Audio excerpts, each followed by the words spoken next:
Il a perdu son entreprise, sa maison et sa femme. Il ne lui restait plus que son chien et une vie brisée.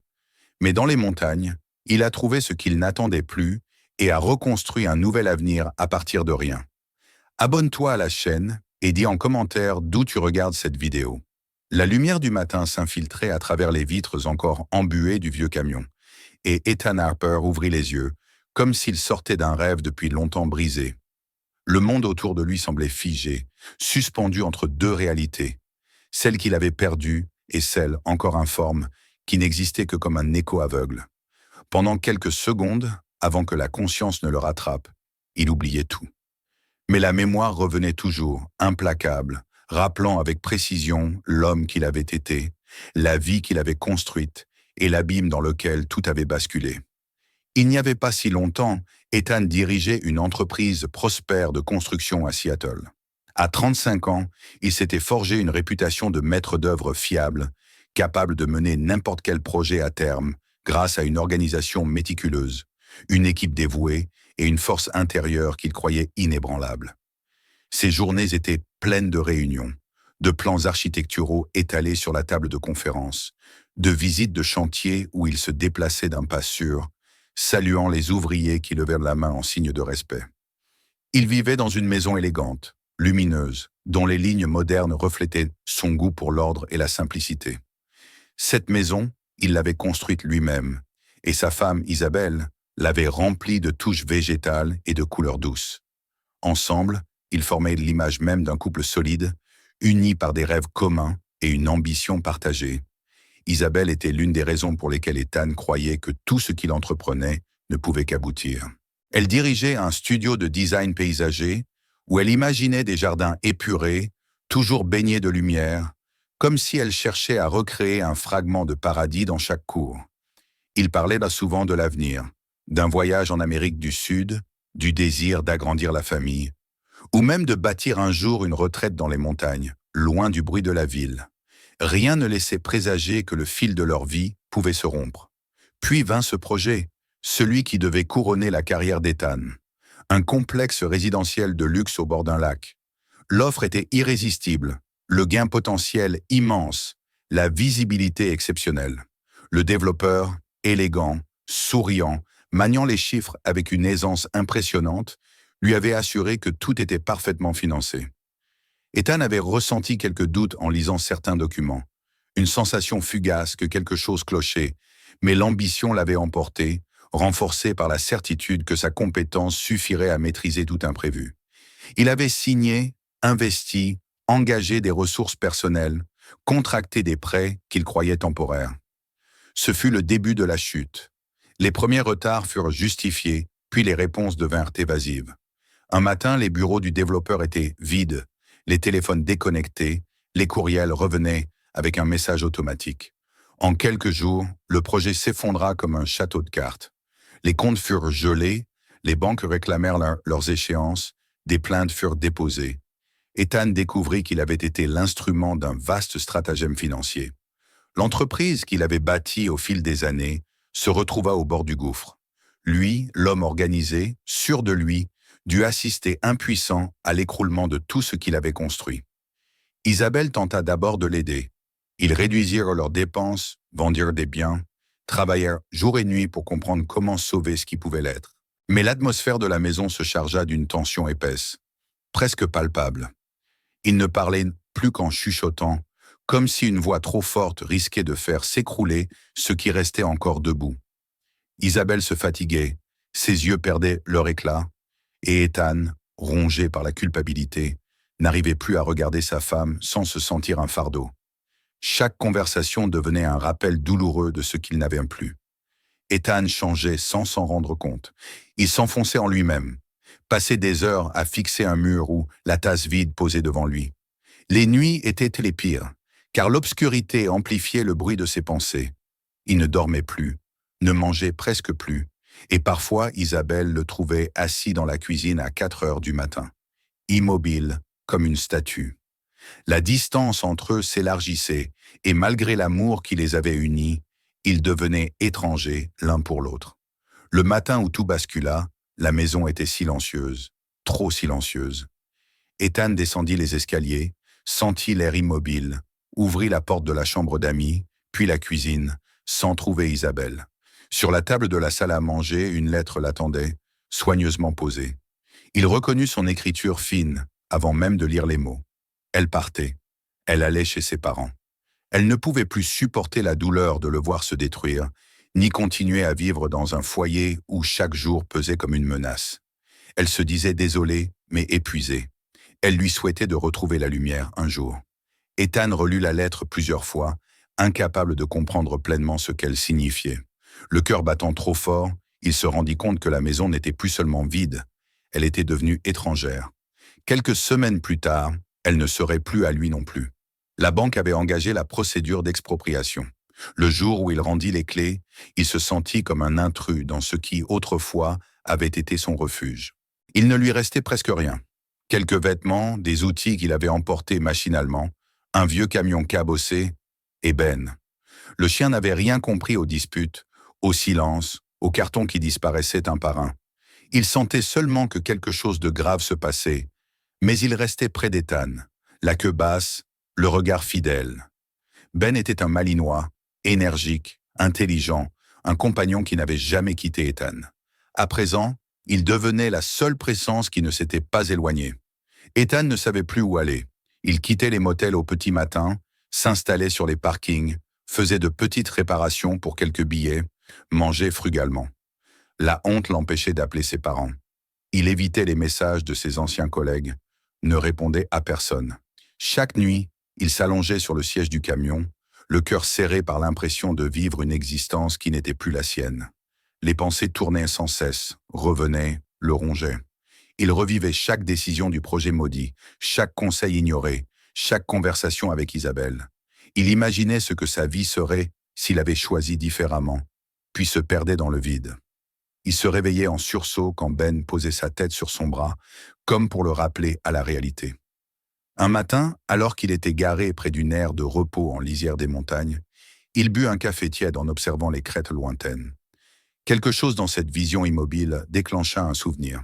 Son grand-père, vieux mineur qui avait passé sa vie au fond de la terre, lui racontait autrefois que les montagnes avaient le pouvoir de recueillir les hommes qui avaient tout perdu. Les montagnes ne jugent pas, disait-il. Elles accueillent ceux qui veulent disparaître, mais aussi ceux qui veulent renaître.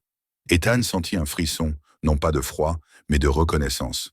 Il ouvrit la boîte à gants, fouilla parmi les papiers, retrouva une vieille carte qu'il gardait depuis son adolescence, un héritage de son grand-père.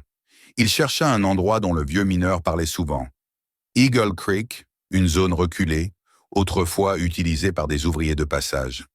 Les sentiers y étaient difficiles, les conditions rudes, mais la solitude y était presque garantie.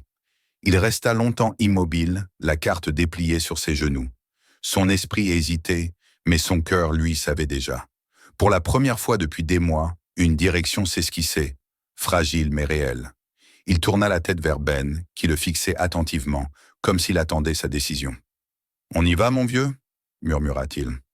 Le chien, comme s'il comprenait tout, remua la queue.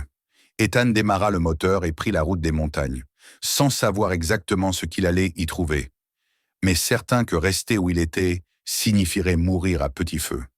Il ne fuyait plus seulement le passé. Il cherchait quelque chose, même s'il ne savait pas encore quoi. Les montagnes l'attendaient, vastes et silencieuses, prêtes à lui offrir ce que la ville ne pouvait plus lui donner. Et ainsi commença son véritable voyage, celui où il cesserait enfin d'être le fantôme de lui-même. La route qui menait vers les montagnes semblait s'étirer à l'infini, serpentant entre les vallées comme un fil ténu, reliant ce qu'Ethan avait été à ce qu'il pourrait devenir. Au début, il ne ressentait qu'un mélange de fatigue et de résignation. Il conduisait sans réfléchir, laissant le moteur ronronner tandis que Ben, assis sur le siège passager, observait attentivement chaque changement dans le paysage. Peu à peu, les contours familiers de la ville disparurent dans le rétroviseur, remplacés par l'étendue sauvage des forêts et la majesté des crêtes enneigées. La distance entre lui et son ancienne vie grandissait avec chaque kilomètre, et même s'il ne voulait pas encore se l'avouer, cela lui procurait un étrange soulagement. Les montagnes avaient toujours exercé sur lui une attraction particulière. Durant son enfance, il avait accompagné son grand-père lors de quelques excursions dans la région des Cascades. Ses journées étaient remplies du chant du vent, du craquement des branches humides, du goût terreux de l'air froid. Son grand-père parlait peu, mais ses silences étaient éloquents. Il n'avait pas besoin de longs discours pour transmettre à Ethan la conviction que la nature offrait à l'homme un reflet brut, sans artifice, de ce qu'il était réellement. L'enfant qu'était alors Ethan n'avait pas pleinement compris ses enseignements. Mais l'homme brisé qu'il était devenu en ressentait aujourd'hui toute la profondeur. Il arriva à un petit parking forestier, une aire de repos presque oubliée des voyageurs. Il coupa le moteur et pendant un moment resta immobile, les mains encore serrées sur le volant. Le silence autour de lui était complet, troublé seulement par un bruissement léger, peut-être un écureuil ou une branche sous le vent. Ben se redressa, renifla l'air, ses oreilles pivotant dans toutes les directions. Ethan ouvrit la portière et descendit du camion. Le froid vif du matin lui caressa le visage, et il inspira profondément, comme pour s'accrocher à la lucidité que lui inspirait cet air pur. Il sortit la vieille carte de son grand-père, la déplia soigneusement sur le capot du camion. Les routes y étaient dessinées à la main, les annotations presque effacées par le temps, mais l'essentiel restait lisible. L'endroit qu'il cherchait, l'ancienne base de travailleurs près d'Eagle Creek, y figurait comme une note marginale, un simple point presque effacé. Le sentier y menant n'était pas clairement tracé, mais le vieux mineur avait souvent mentionné sa localisation approximative et les descriptions revenaient à Ethan comme un écho lointain. Ses doigts suivaient les lignes, hésitant encore à suivre ce chemin incertain. Ben aboya doucement, comme pour l'encourager. Ethan replia la carte, la glissa dans la poche de sa veste et remonta dans le camion. Il se sentait toujours perdu, toujours vidé, mais une mince étincelle de détermination commençait à s'allumer en lui. Peut-être était-ce simplement le besoin de trouver un refuge loin du bruit du monde, ou peut-être cherchait-il inconsciemment à se reconstruire. Peu importait. Ce qui comptait, c'était d'avancer. Il quitta la route principale pour s'engager sur un chemin dégradé, presque invisible sous les couches de neige et de feuilles mortes. Les pneus du camion glissaient parfois sur des pierres lisses, s'enfonçaient dans des passages boueux, et Ethan dut plusieurs fois descendre pour dégager quelques obstacles à coups de pied ou en tirant des branches à main nue. Chaque mètre gagné lui rappelait à quel point il était loin de la facilité, mais paradoxalement, il se sentait plus vivant à mesure qu'il progressait. Le chemin semblait vouloir le tester, comme si la montagne elle-même lui demandait de prouver qu'il méritait de s'y aventurer. La lumière du jour faiblissait lorsqu'il aperçut enfin, à travers un rideau d'arbres sombres, la silhouette d'une vieille cabane. Elle se dressait comme une relique d'un autre temps, penchée d'un côté, ses planches noircies par les intempéries, le toit enfoncé par la neige accumulée au fil des années. Les fenêtres étaient brisées, la porte pendait de travers, agitant par instants un grincement plaintif sous l'effet du vent. La cabane semblait prête à s'effondrer au moindre souffle, mais malgré son état, elle exerçait une étrange fascination. Elle représentait tout ce qu'Ethan n'était plus. Fragile, oublié, abandonné par ceux qui l'avaient édifié. Pourtant, sous les décombres, il devinait la trace d'un travail ancien, d'une structure solide à l'origine. Il coupa le moteur et resta un moment à contempler la scène. Ben, impatient, sauta du camion, courut quelques mètres, puis s'arrêta net pour observer la cabane, comme s'il évaluait lui aussi le lieu. Ethan descendit à son tour. Le vent apportait une odeur mêlée de résine, de bois humide et de neige. Il s'approcha prudemment de la cabane, posant une main sur l'une des planches qui céda légèrement sous son poids. Il jeta un œil à l'intérieur. Tout n'était que poussière, débris, poutres déplacées, traces de temps révolu. Une vieille chaise cassée gisait dans un coin, une partie du plafond s'était effondrée, et les murs semblaient prisonniers des racines d'un grand pin qui poussait tout près. L'état du lieu aurait découragé n'importe qui, mais une sensation étrange s'insinua dans la poitrine d'Ethan. Ce n'était pas de la peur, ni même de la tristesse. C'était une forme de reconnaissance, presque de respect. Cette cabane avait autrefois abrité des hommes épuisés par le travail, des silhouettes usées qui cherchaient un peu de repos avant de reprendre leurs tâches harassantes. Elle avait tenu bon, malgré les années, malgré les tempêtes. Comme lui, elle avait résisté plus longtemps qu'elle n'aurait dû. La nuit approchait rapidement, et Ethan décida de ne pas s'aventurer plus loin pour le moment. Il installa son couchage dans le camion, comme il l'avait fait tant de fois. Il avait déjà dormi dans des parkings bruyants, des ruelles sombres, des stations-service désertes. Ce soir pourtant, le sommeil vint plus facilement. Par la fenêtre, il voyait les étoiles scintiller entre les branches, comme si le ciel voulait l'accueillir. Ben dormait roulé en boule près de lui, sa respiration profonde semblant accorder un rythme rassurant au silence environnant. Le lendemain matin, il se réveilla avec la sensation rare que quelque chose avait changé, même s'il ne savait pas encore quoi. L'air était froid et sec. Une fine brume flottait au ras du sol, se mêlant aux premières lueurs d'un soleil timide. Ben bondit hors du camion dès que la porte s'ouvrit, courant joyeusement dans la neige comme un chiot. Ethan, les mains dans les poches, observa la cabane. Elle était toujours aussi délabrée, toujours aussi fragile, mais quelque chose en lui s'était éveillé. Un désir, un instinct presque archaïque de réparer, de reconstruire, de redonner vie à ce qui avait été défait. Il entreprit alors d'examiner les alentours. Il suivit un petit sentier qui serpentait derrière la cabane et découvrit un ruisseau à quelques dizaines de mètres, son eau claire glissant entre les pierres glacées. C'était un élément essentiel. De l'eau pour boire, pour se laver, pour cuisiner. Il observa la pente du terrain, l'exposition au soleil, la densité des arbres. Ses connaissances de constructeur, longtemps laissées de côté, se réveillaient dans lui comme un muscle endormi qui retrouve sa force. Chaque détail lui parlait de possibilités, de risques, de contraintes à résoudre. Il revint vers la cabane, posa sa main sur une poutre encore solide, puis sur une autre, complètement vermoulue. Il se souvenait d'un principe que son grand-père répétait souvent. Tout édifice peut être sauvé si ses fondations sont saines. Et ici, malgré l'effondrement, malgré la déchéance apparente, les fondations tenaient au bon. Le soleil monta lentement dans le ciel et Ethan se sentit étrangement en paix. Pour la première fois depuis des mois, il avait un objectif, même si celui-ci semblait dérisoire. Il n'avait ni maison, ni argent, ni personne vers qui se tourner. Mais il avait des mains capables de bâtir, un esprit qui connaissait le travail rigoureux et un chien loyal prêt à l'accompagner. La cabane lui apparut comme une promesse fragile, mais sincère. Il n'était pas venu ici pour fuir. Il était venu pour trouver quelque chose, peut-être même pour se trouver lui-même. Cette journée marqua le début d'un changement subtil. Ethan n'avait encore posé aucun outil sur les planches, n'avait encore rien réparé, mais il avait retrouvé un souffle, une direction. La montagne, silencieuse et imposante, semblait l'observer, comme pour s'assurer qu'il ne renoncerait pas au premier obstacle.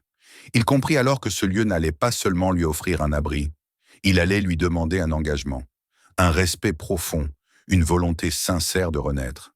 Et il était prêt. Ainsi commença pour Ethan une nouvelle étape, à la fois rude et porteuse d'espoir, une étape où chaque geste, chaque découverte et chaque décision allait l'amener vers une reconstruction bien plus vaste que celle d'une simple cabane.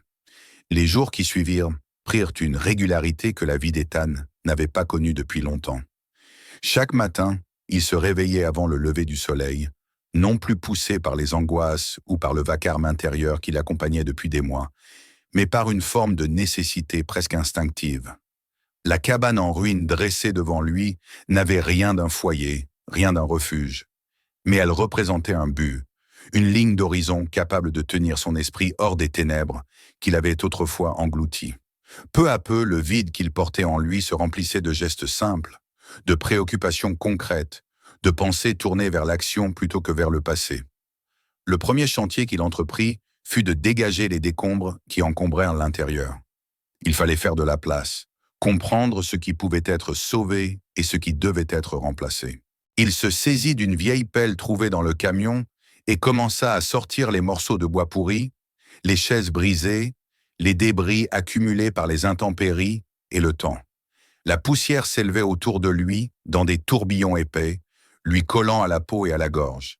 Mais il ne s'arrêtait pas. Ben l'observait depuis l'entrée, la tête légèrement inclinée, comme fasciné par ce nouvel élan. Par moments, il approchait, prenait un morceau de bois dans sa gueule et le traînait dehors, fier de participer. Cette vision arrachait à Ethan un sourire sincère, rare et précieux.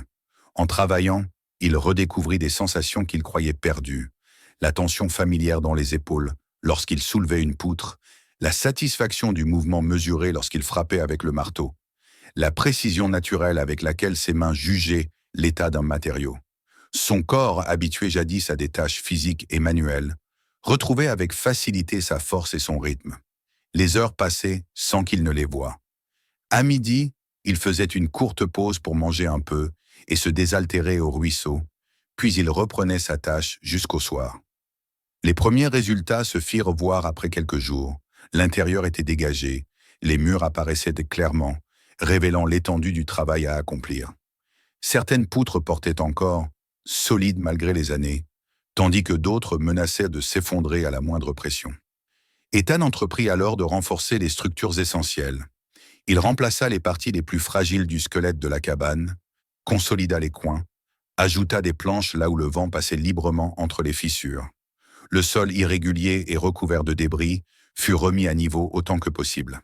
Petit à petit, la cabane cessa de ressembler à un reliquat abandonné et commença à donner l'impression d'un lieu que l'on pouvait faire revivre. Chaque soir, Ethan se laissait tomber dans son lit de fortune installé dans le camion ou dans un coin de la cabane lorsqu'elle devint relativement sûre. Il écoutait les bruits de la forêt se transformer avec la nuit, les cris lointains des animaux, les craquements des branches, les chutes de neige depuis les hauteurs. Ces sons auraient pu l'inquiéter autrefois, mais désormais, ils avaient quelque chose d'apaisant. Ils lui rappelaient qu'il faisait partie d'un monde plus grand que ses erreurs et ses pertes. Ben dormait toujours à ses côtés, fidèle compagnon qui veillait avec une vigilance calme. Au fil des semaines, Ethan fit face à de nouveaux obstacles. La première tempête de neige véritable de la saison frappa la région avec une brutalité presque sauvage. Le vent hurlait entre les arbres, projetant des rafales glaciales contre les parois de la cabane. L'une des sections du toit, encore précaire, se détacha sous la force du vent. Ethan, alerté par le vacarme, se précipita dehors avec une lampe, luttant contre la neige qui lui fouettait le visage. Il grimpa sur le toit avec une témérité qu'il se serait surpris à posséder encore quelques mois auparavant. Ses mains engourdies par le froid tâtonnaient pour replacer les planches, renforcer les fixations, empêcher la tempête de faire davantage de dégâts. Ben restait en bas, aboyant pour l'encourager, inquiet de voir son maître exposé ainsi au danger. Lorsqu'Ethan parvint enfin à redescendre, trempé, gelé et épuisé, il sentit pourtant une étrange satisfaction. La cabane avait tenu bon, et lui aussi. Mais la nature n'avait pas dit son dernier mot. Quelques semaines plus tard, alors qu'il revenait d'une collecte de bois, il trouva les provisions qu'il avait soigneusement entreposées, complètement ravagées. Un ours avait profité de son absence pour éventrer les sacs de nourriture. Les empreintes dans la neige, les sacs déchirés, l'odeur forte laissée par l'animal formaient une image brutale, presque dramatique. Ethan resta un moment immobile, découragé. L'hiver rendait difficile la reconstitution des stocks, et perdre ainsi ses réserves représentait un véritable coup dur. Pourtant, au lieu de céder à la frustration, il se mit aussitôt à chercher des solutions. Il construisit des conteneurs suspendus, éloigna les provisions de la cabane, renforça les accès. Chaque erreur devenait une leçon, chaque imprévu une opportunité d'améliorer son organisation. Les longues nuits d'hiver apportaient elles aussi leur lot d'épreuves. Le froid mordait au point de faire geler l'eau dans les récipients et les jours de brouillard rendaient la montagne presque silencieuse, comme si elle retenait son souffle. Ethan passait des heures près du foyer qu'il avait réussi à reconstruire, observant les flammes danser avec lenteur. Parfois, des souvenirs surgissaient, le ramenant vers Seattle, vers Isabelle, vers la maison qu'il avait perdue. Ces instants de nostalgie lui serraient le cœur, mais il constatait que la douleur n'avait plus le même poids. Ici, au milieu de la nature, elle se transformait en une tristesse douce, presque nécessaire, qui lui rappelait ce qu'il avait été, mais ne l'écrasait plus. Un matin pourtant, alors qu'il s'attendait à une journée ordinaire de travail, il aperçut une silhouette avancer sur le sentier enneigé. C'était une femme, vêtue d'une veste d'expédition, un sac sur les épaules, un bâton de marche à la main. Elle marchait avec assurance, malgré les obstacles que le terrain imposait. Ben la vit lui aussi, et il se plaça devant Ethan, le museau froncé, mais sans agressivité. Lorsque la femme s'arrêta à quelques mètres, elle ôta sa capuche, révélant un visage marqué par les années, mais animé d'une vivacité remarquable. « Je m'appelle Evelyn Woods », dit-elle avec une voix claire, qui paraissait portée par une énergie inhabituelle, pour quelqu'un qui semblait avoir dépassé les 60 ans. Elle expliqua qu'elle avait été gardienne du parc national pendant des décennies et qu'elle connaissait cette région mieux que quiconque. Lorsqu'elle avait commencé à arpenter les montagnes, la cabane n'était déjà plus qu'une coquille vide, sur le point de disparaître. La voir debout à présent, avec des murs renforcés et un toit presque neuf, la surprenait profondément. Ethan lui raconta une partie de son histoire, sans entrer dans les détails intimes, mais assez pour qu'elle comprenne que cette cabane représentait pour lui bien plus qu'un simple projet de construction. Evelyn l'écoutait avec attention, ses yeux brillants d'une compassion discrète mais sincère. À la fin de leur échange, elle lui tendit un petit appareil radio. « Voici la fréquence des patrouilles et des secours, dit-elle. Les montagnes sont belles, mais elles ne pardonnent pas l'inattention. Appelez-nous si vous avez un problème. » Puis, avant de s'en aller, elle ajouta une phrase qui resta longtemps inscrite dans l'esprit d'Ethan. « Les montagnes n'acceptent que ceux qui les respectent. Vous semblez être l'un d'eux. » Après son départ, Ethan sentit quelque chose bouger en lui. Ce n'était pas seulement la reconnaissance envers cette inconnue généreuse. C'était la prise de conscience que, pour la première fois depuis longtemps, quelqu'un voyait en lui autre chose qu'un homme brisé. Evelyn avait perçu sa résilience, son courage, même si lui-même doutait encore de les posséder vraiment. Le printemps arriva lentement, dévoilant sous la neige fondue les couleurs vives des fleurs sauvages. Les journées s'allongèrent, le ruisseau gagna en force, et la lumière trouva son chemin à travers les arbres. Ethan ressentit une forme de renaissance physique. Ses muscles s'étaient renforcés, sa peau tannait au soleil, ses nuits étaient moins agitées.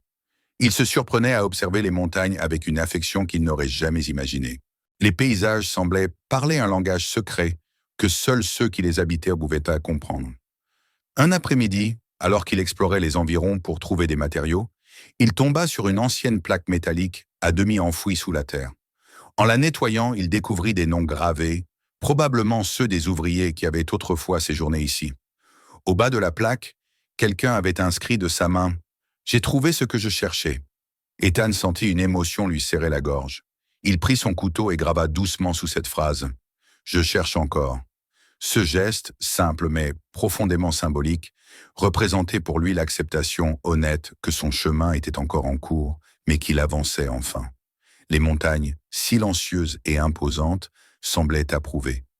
Ethan comprit alors qu'il ne vivait plus dans les ruines de son passé, mais dans les fondations d'un avenir nouveau, encore fragile, mais réel. Et pour la première fois depuis longtemps, cela lui suffisait. Le printemps, qui avait apporté une douceur nouvelle aux montagnes, laissait place à un été calme et lumineux. Les jours étaient longs, baignés de lumière pure, et les nuits, plus chaudes, résonnaient du murmure du ruisseau et du bruissement des feuilles. Ethan, désormais habitué au rythme des saisons, travaillait chaque jour avec une énergie renouvelée. La cabane, autrefois simple ruine, était devenue un véritable refuge, solide, fonctionnel et chaleureux. Elle n'avait rien d'un luxe ostentatoire, mais elle reflétait la patience, le courage et l'humilité de celui qui l'avait rebâti.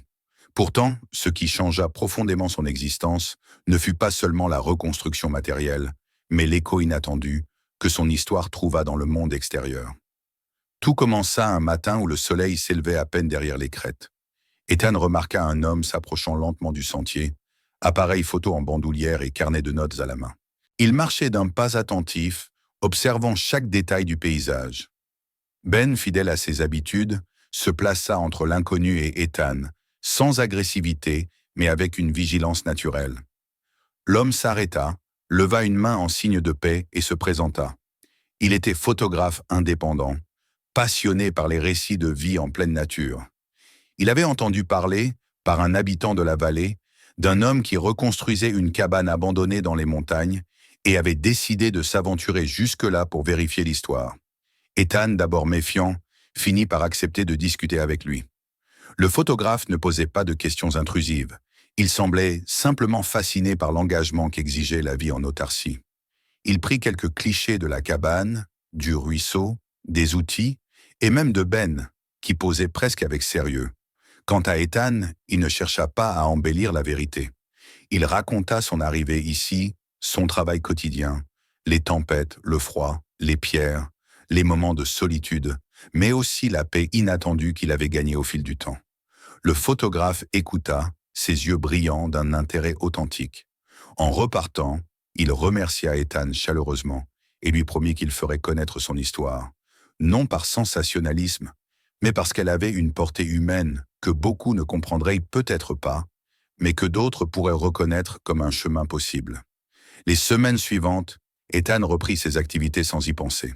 Il passait beaucoup de temps à perfectionner la cabane, à couper du bois, à réparer ce qui devait l'être. Mais un jour, alors qu'il revenait de sa promenade matinale, il aperçut un couple qui marchait timidement sur le sentier. Il semblait hésitant, comme s'il craignait de troubler la tranquillité du lieu. Lorsqu'ils virent Ethan, ils s'arrêtèrent, puis s'approchèrent à pas mesurés. Ils expliquèrent qu'ils avaient lu un article dans un magazine local, illustré de photos de la cabane et de son propriétaire, et que quelque chose dans cette histoire les avait touchés. Ils avaient ressenti un écho intime à travers le témoignage du photographe, un appel discret à se rendre dans cet endroit où un homme avait trouvé la force de continuer après avoir tout perdu. Ethan, surpris mais accueillant, les invita à s'asseoir à l'extérieur, sous un arbre qui offrait une ombre agréable. Le couple parla longuement, évoquant leurs propres difficultés. Une relation fragile, un quotidien oppressant, un désir de faire une pause pour se retrouver. Ils cherchèrent les conseils qu'Ethan n'avait pas l'habitude de donner. Pourtant, son regard ne les jugeait pas. Il leur dit qu'il n'avait aucune solution miracle, mais qu'il pouvait partager ce qu'il avait appris, que le silence n'était pas l'ennemi, que le travail physique ramenait à une forme de vérité intérieure, que la montagne, par sa grandeur, ramenait chaque douleur à sa juste place. Ils restèrent quelques heures, se promenèrent autour de la cabane, puis repartirent en le remerciant humblement. Ethan ne s'attendait pas à ce que leur visite marque le début d'un mouvement plus large, mais les jours suivants virent arriver d'autres personnes. Certains venaient par simple curiosité, d'autres par nécessité profonde. Il y avait un homme d'affaires en plein burn-out, une mère de famille épuisée par des années de responsabilité, un jeune homme qui venait de perdre son emploi et cherchait un sens à sa vie.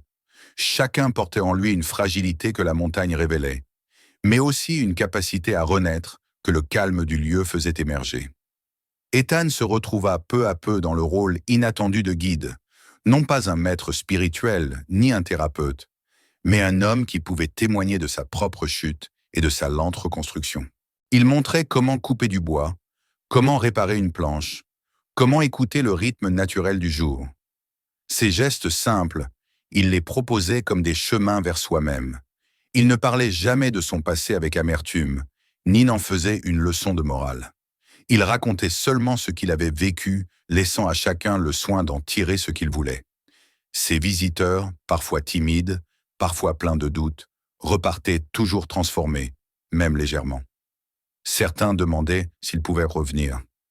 D'autres déposaient de petites offrandes symboliques, une pierre polie trouvée au bord du ruisseau, une lettre, un dessin. Ethan comprit que la cabane devenait un point de repère, un refuge pour ceux qui traversaient leur propre tempête. Cette idée germa en lui sans qu'il la formule immédiatement. Il sentait qu'il devait faire plus, non pour répondre à une obligation, mais parce qu'un nouveau sens s'imposait naturellement dans sa vie. Il se rendit alors à la petite ville de la vallée pour se renseigner sur les démarches à entreprendre. Il passa plusieurs heures chez un agent administratif patient qui l'aida à comprendre comment régulariser son installation, comment acquérir officiellement le terrain et comment obtenir les autorisations nécessaires. Ce processus prit du temps, mais il s'y consacra avec un sérieux presque solennel. Chaque signature, chaque document représentait pour lui un pas de plus vers l'ancrage véritable dans cette montagne qu'il avait accueillie lorsqu'il n'était encore que l'ombre de lui-même. Une fois les formalités accomplies, il entreprit un nouveau chantier. La construction de petits abris pour accueillir les visiteurs. Il les imaginait simples, robustes, en harmonie avec la nature, sans prétention. Il mesurait, découpait, assemblait les éléments avec une précision retrouvée, et chaque planche ajoutée était comme un hommage à ceux qui cherchaient un abri intérieur autant qu'un toit matériel. Evelyn, apprenant ses projets, revint le voir. Elle se joignit à lui pour l'aider, partageant ses connaissances des écosystèmes, lui indiquant les zones à protéger, les espèces à respecter, les gestes à éviter pour ne pas perturber la faune. Sa présence apportait une sagesse silencieuse, une sorte de soutien moral que la montagne elle-même semblait lui offrir à travers elle. Ben, de son côté, devint une figure emblématique pour les visiteurs. Sa douceur, sa loyauté et sa discrète vigilance rassurait les nouveaux arrivants. Beaucoup trouvaient auprès de lui un réconfort immédiat. Certains disaient même que le chien semblait savoir instinctivement qui avait besoin de réconfort, s'asseyant à côté des personnes les plus tourmentées, posant sa tête sur leurs genoux comme un geste de compassion pure. Les mois passèrent ainsi, rythmés par le travail, les rencontres et les saisons. L'automne, puis l'hiver revinrent, mais l'hiver n'était plus l'ennemi de ses débuts. Dans les abris qu'il avait construits, les visiteurs trouvèrent de la chaleur et un sentiment d'appartenance. Ethan observait leurs histoires se transformer, leurs regards changer, et cela l'émouvait plus qu'il n'osait l'avouer. 4 ans après son arrivée, la montagne avait complètement changé de visage, ou avait montré un visage qu'Ethan n'avait pas su voir au début. Là où se trouvait une ruine, il y avait maintenant une petite communauté discrète et paisible, un lieu où chacun pouvait se ressourcer. Ethan lui-même avait changé. Il n'avait plus peur de regarder le passé, car il ne s'y reconnaissait plus. Il n'était plus un homme brisé, mais un homme complet, façonné autant par la souffrance que par la patience et la nature. Un matin, alors que les premières lueurs de l'aube éclairaient pour les sommets, il sortit sur le seuil de sa cabane. Ben, dont le museau commençait à grisonner, se leva avec lenteur et vint s'asseoir à ses côtés. Ensemble, ils observèrent le sentier où arrivaient déjà les silhouettes des nouveaux visiteurs. Ethan sentit son cœur s'emplir d'une sérénité profonde. Il savait désormais qu'il avait trouvé ce qu'il cherchait, sans vraiment l'avoir cherché au départ. La montagne l'avait accueilli, transformé, et il avait trouvé en ce lieu non seulement un refuge, mais aussi une destinée. Il pensa alors en contemplant les sommets. Parfois, pour découvrir sa véritable route, il faut accepter de perdre la précédente. Abonne-toi à la chaîne, d'autres histoires à ne pas manquer arrivent bientôt. Regarde la prochaine vidéo, elle t'attend déjà. Et surtout, partage ce contenu avec tes amis, qu'ils découvrent eux aussi comment tout se termine.